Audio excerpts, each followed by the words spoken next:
Well, plenty of residents ended the summer with a bash. For the first time, the Lloydminster Community Youth Centre held a mini carnival as a way to engage the community while welcoming the fall season. So we've got pinata smashing, ring toss, balloon darts, snow cones, nachos, popcorn. To end the Youth Centre summer program, volunteers offered free activities to locals. I think it's really awesome to bring the community together and to just get out of the house and do something other than sit around. It's about engaging the community and, in the youth center, what the youth center has to offer to the community. So we're much more than just a drop-in center. We want to be, helping kids. Program manager Craig Torrey says they plan on making the year-end bash an annual event. They also encourage anyone to drop by the center. 2 men are dead after a single vehicle rollover 3 kilometers north of Meadow Lake on Highway 4 just before 3 a.m. Meadow Lake RCMP came across the scene while responding to a different call. They found 2 injured people inside, a 22-year-old man and a 15-year-old girl. Near the vehicle, believed to have been thrown, were 2 more people, a 20-year-old man and a 16-year-old girl. The 20-year-old driver was pronounced dead on scene, and a 19-year-old was also found dead, thrown a ways away from the vehicle. All of the injured were taken to hospital. The investigation is ongoing and no pictures are being released. Well, the RM of Britannia is currently in the process of creating its own fire department. A release from the RM says council reviewed the proposal from the RM of Wilton to join the new service, but decided to move forward separately based on quality of service and efficiency. The move means the Wilton Britannia Fire Department will be dissolved on December 31st, 2016.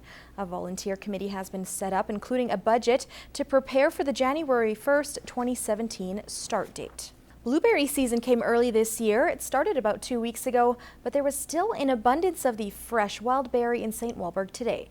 The small Saskatchewan town, with a population of just under 800, saw thousands of visitors for the annual Wild Blueberry Festival. Hannah Tita has more on this delicious tradition.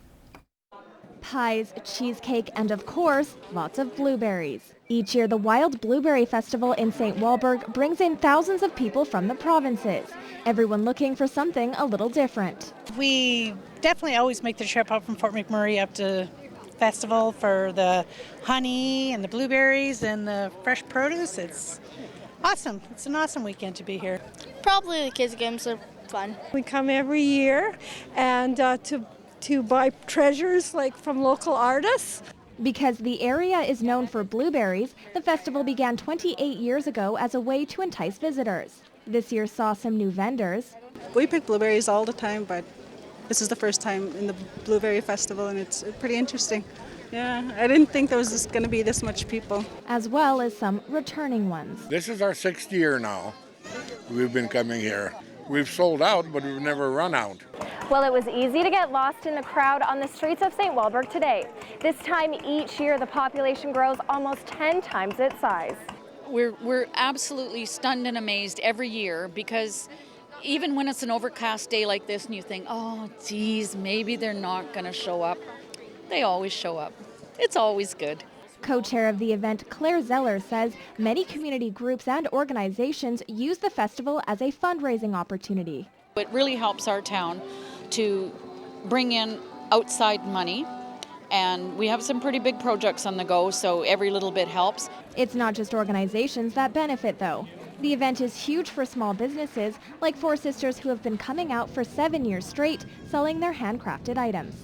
Well, we have the foot traffic, which is really nice. It's outdoors, which is kind of risky sometimes, but most of the time it works out really well, and the people are so nice. And with such a big event, planning for next year's festival will begin in just a few months. For Zeller, though, it's all worth it in the end, just to see people laugh and have a good time. I just don't think we have enough of that in our lives anymore, and it just does a heart good to see everybody having a good day. Hannah Tita, Newcap News. This is Newcap Sports with Brett Morton.